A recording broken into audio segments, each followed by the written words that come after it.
Been waiting for something like this. What does this mean for Florida State?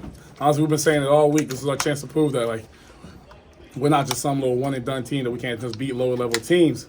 And it's just, honestly, the simplest way to say it is Florida State's back. That's the simplest way to say it.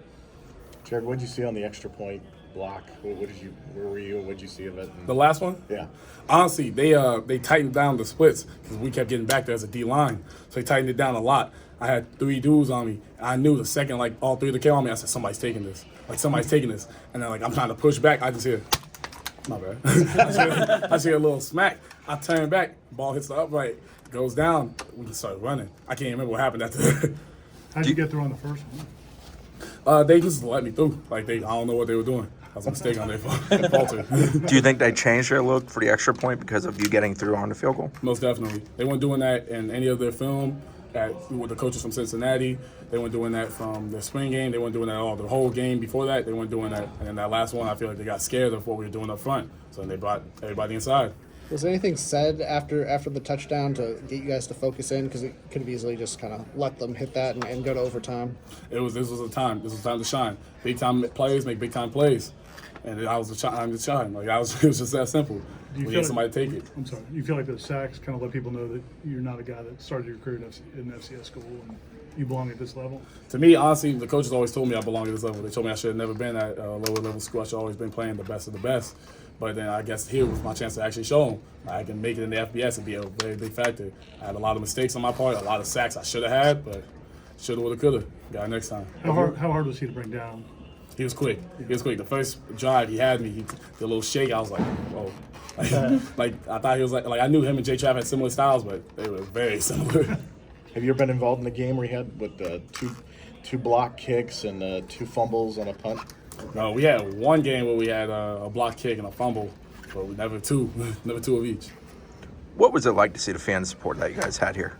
It felt like a home game, to be honest. Felt like at the most, like the worst, a neutral spot. Like we had half Florida State, half LSU, and some people just came to watch. It was a show.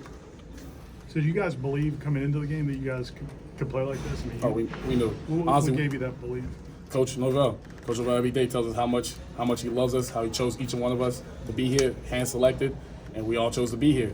Not one person is here by accident. There's not one person that just stumbled on the street, saw Coach Norvell, and was like, "Hey, can I play for you?" Not one. Everybody's hand selected. Everybody in that locker room's a dog. What does this team have to do to make sure that this isn't the only big win of the season? We made a lot of mistakes. The game shouldn't have been that close. In my point of view, we made a lot of mistakes. They got a lot of big plays late in the game. We just got to go back into the locker room, figure out our little mistakes, make them into our strengths, and come back in 2 weeks against Louisville with the hardest, the biggest amount we got, everything we got. What can this win do for you guys moving forward? I feel like it gives us momentum. Not us as a team, because we already knew what we could do. I feel like us as a fan base, and everybody was like, this is our chance to prove what we can do, going up against an SEC school, and that was just what we did. What does it mean to beat an SEC school, you know? To me, it didn't matter. SEC, Pac-12, Big Ten, it's all the same to me. At the end of the day, a win's a win. It was a big win, though. What'd that locker room look like after? Can't explain that. So much yelling, so much screaming, water thrown everywhere, people throwing chairs. It was crazy. Let's go 2 more. You know, it's on the other side of the ball, but, Jordan Travis on that play got targeted, threw a dime for a touchdown. What did you see from him today? I did not know J. Trap was capable of. Like, I know he was like, going up against him in practice every day, you know how amazing he is and what all the things he can do. I mean, a lot of you have been there at practices. You can see what he can do. But today was just a whole different form, and that's just who he is. Like, that's J. Trap. That's not even his peak yet. Jared, can you walk us through your pre-game process? Like you go out to the goal line and work on some pass rush moves. Are you trying to get fired up, or are you trying to calm yourself down? It looks like you're doing a little bit of both at different times. Yeah, I started off with like hyping myself up really heavy, kind of doing some run blocking, some pass rushing, and then to end it, back in Albany, I had a roommate. His name was Tyler Carswell. And he always meditated against the goalpost. I started adopting that process, like meditating against the goalpost, because I get so hyped up. Let me calm down a little bit.